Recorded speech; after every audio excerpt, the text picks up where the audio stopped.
Good evening. Welcome to the Government News Brief for Tuesday, April 18, 2017. In the news this evening, President David Granger lauds West Berbice for its natural resources and agriculture. Efforts are being intensified to further reduce suicide, and government is looking to restrict importation of pine wood. These and other stories when the news returns. Stay tuned. Thank you for staying with us. I am Renetta LaFleur. Here are the details. West Berbice Region 5 has the potential to become the Caribbean's Rice Bowl, says President David Granger. Gabriela Patram tells us more. President Granger made this statement at the second annual West Berbice Expo, a two-day event that featured several businesses over the weekend. President Granger notes the region's richness in natural resources and the fact that it has one of the finest agricultural schemes. President Granger assures that his government has no intention of damaging agriculture in the region. This is because of the faith that we have that West Berbice is not a basket case, but instead it's the food basket of this nation and the Caribbean community. President Granger says that challenges can be overcome if all stakeholders start cooperating and stop protesting.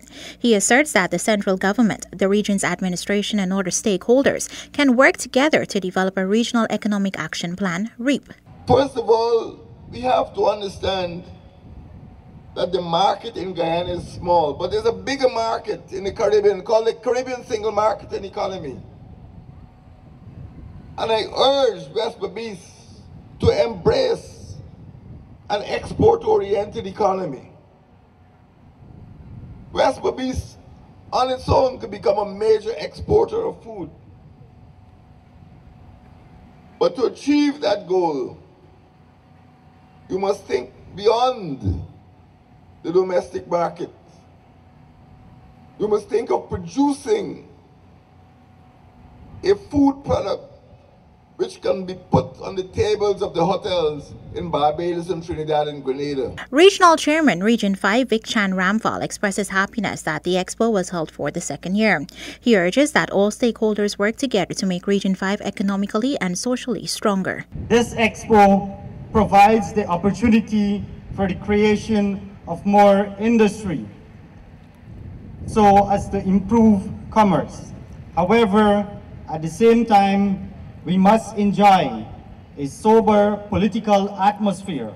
Our policy makers must work as a united team to make this a reality. President of the Region 5 Chamber of Commerce Imran Sakur says that there is excitement in the air with the pronouncement that there is opportunity for township in Region 5. Sakur says that when such an initiative takes place, it will strengthen the region's economy. He also made a call for farmers to advance in technology. Because when you advance technologically and you implement new initiatives, you end up yielding better results. So we want to make that call to our farmers, and we want to also make the call to the government of Guyana that workshops and educational programs are some of the ways that which we can educate our farmers into better practices. Only of recently, the spraying and the sowing of paddy within Region 5 is done by planes. And from the feedback that we receive from a number of farmers who have utilized this facility, they have reported that the yields have actually increased by about 40% because of that kind of improvement in technology. The expo saw exhibitors from the agricultural sector, furniture-making businesses, food for the poor, the Regional Health Office, NAMILCO, and Small Business Bureau, among others, showcasing their goods and services. For the Government News Brief, Gabriela Patram. Guyana is no longer the suicide capital of the world, according to the WHO. Regardless, the Mental Health Unit will be collaborating with several government ministries to further reduce the high suicide rate. Delicia Haynes has the details. Statistics published on the World Health Organization's website shows that Guyana is no longer the suicide capital of the world. However, the rates of suicide and attempts in the country remains high, and the Mental Health Unit will intensify suicide awareness efforts. This will be done by working with the Ministries of Agriculture, Social Protection, and Education. The Education Ministry will incorporate mental health topics into the health and family life education syllabus of secondary schools. Director of the Mental Health Unit, Dr. Util Richmond Thomas, explains. Our young people, we have to give them the coping skills that they need to have a productive lifestyle. We have to educate them about mental illness and different kinds of topics that has to do with mental health. We're ready and waiting to go into the schools and use whatever time they would allocate to us, but so far we haven't gotten the permission as yet. So we have our curriculum ready, we have all our materials, everything. We're just waiting and they go ahead. Suicide, a leading cause of death in the country, is prevalent among the younger population and in farming communities. For this reason, the education and agriculture sectors are primarily targeted. Additional suicide awareness programs will be hosted in collaboration with the Ministry of Agriculture. This is aimed at addressing the issue of access to pesticides often used for committing suicide. Maybe 95% of the persons who commit suicide use pesticides. So there's a lot of collaboration there because we will have to educate people about the pesticides, what are the safe alternatives, and if they're going to be using pesticides, how to store them, all the precautions they need to go through, what to do if somebody ingests some pesticide, teaching them alternative methods of farming that they can use. Meanwhile, the Ministry of Social Protection will provide social services and counseling for families and children. Persons who might have had suicide ideation will also be considered with the social work component that will be sought after by the Ministry of Public Health. Suicide rates in Guyana have been consistently increasing since early 2000, with 202 cases reported. In 2010, 205 cases were reported and 194 were reported in 2015.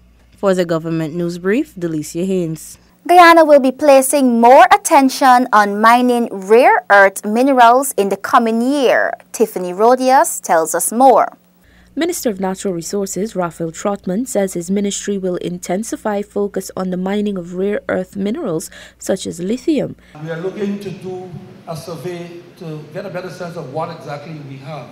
Lithium is said to be the lightest known metal and is commonly used to make batteries in cell phones. Last year, a permit was given out for prospecting of lithium to a Canadian company, Minister Trotman notes. That company has started doing some drilling and has seen signs of lithium. I believe they're now in the process of looking for financiers to go further. The Canadian-based company, Guyana Strategic Metals, Inc., is conducting the lithium exploration in Region 7. For the Government News Brief, Tiffany Rogers. Residents of Region 9 are benefiting from training through the Guyana Water Incorporated to maintain their water distribution systems. Gabriela Patram reports. Residents of the 59 indigenous communities in Upper Takatu, Upper Essequibo are being trained to maintain the photovoltaic systems within their respective communities. GWI's Chief Executive Officer, Dr. Richard Banwest Charles, explains that 28 persons have successfully concluded training thus far. So what we're doing, we are training representatives from the 59 villages in the 5 sub-districts across the region to maintain the photovoltaic systems, those presently installed and those that are coming. So they've had the training, first from the Lethem sub-district. The water company also signed Memorandum of Understandings, MOUs, with the respective village councils. It will see GWI providing stipends to the persons maintaining the water systems. A set of maintenance tools were also handed over to the village leaders. Dr. Banwest Charles says that the participants will benefit from continuous training in solar technology. We'll continue to work with them in updating them in terms of solar technology. So we'll be sending materials to them on a regular basis. The remaining persons will receive training by the end of 2017, bringing it to a total of 118 persons being trained across Region 9. This training will be replicated in other hinterland regions where there are photovoltaic systems. Additionally, the water company recently commissioned a commercial office in Lethem town. It is the first of its kind in the hinterland region. The facility is equipped with a mini laboratory and is manned by about a dozen staff members, including an an engineer, all of whom are residents of Lethem and surrounding indigenous communities. For the Government News Brief, Gabriela Patram. Major sea and river defense upgrades have been completed on the Essequibo coast. Plans are on the way for other areas to be upgraded. Here is more. During last year, over $40 million in contracts were cleared to upgrade sea defenses on the Essequibo coast. District Engineer, Sea and River Defense Region 2, Mohammed Juma explains that these works were completed and plans are moving apace to improve other sea and river defenses in the region. I have two contracts that was awarded lately. The maintenance of the concrete structure in Charity. We had some construction of some revetments in the Pomeroon River.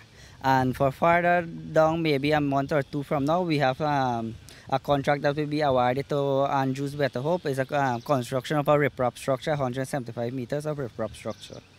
And also we have a construction of a sheet steel pile work at Charity Riverfront. Juma says that all of the works undertaken in Region 2 were critical. He explains that heavy erosion was taking place at Aurora, threatening the region's heritage chimney. 120 meters of riprap, a complete riprap structure.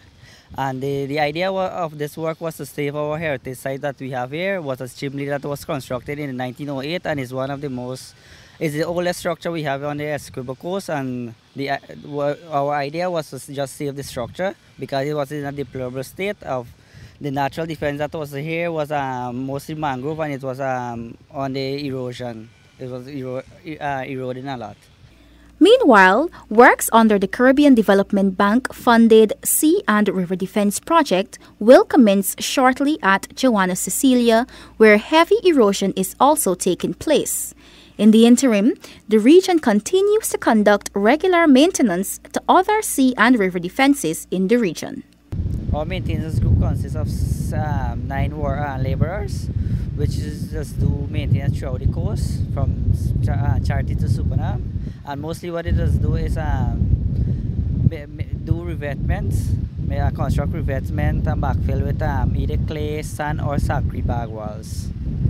And we just do weeding also. Weeding to get a clear foreshore in case of we got to do any monitoring or any surveying or so whatever. So we just that's our maintenance group. The government continues its support for sea and river defense strengthening in various coastal regions as part of efforts to mitigate the effects of climate change. We have come to the end of today's edition of the Government News Brief. The details of these and other stories can be found on GINA's website. GINA has an active Facebook page, and we encourage you to visit and like us so you can be informed as the news unfolds. Do join us again tomorrow for another edition of the Government News Brief. I am Renette Lafleur. Have a great evening.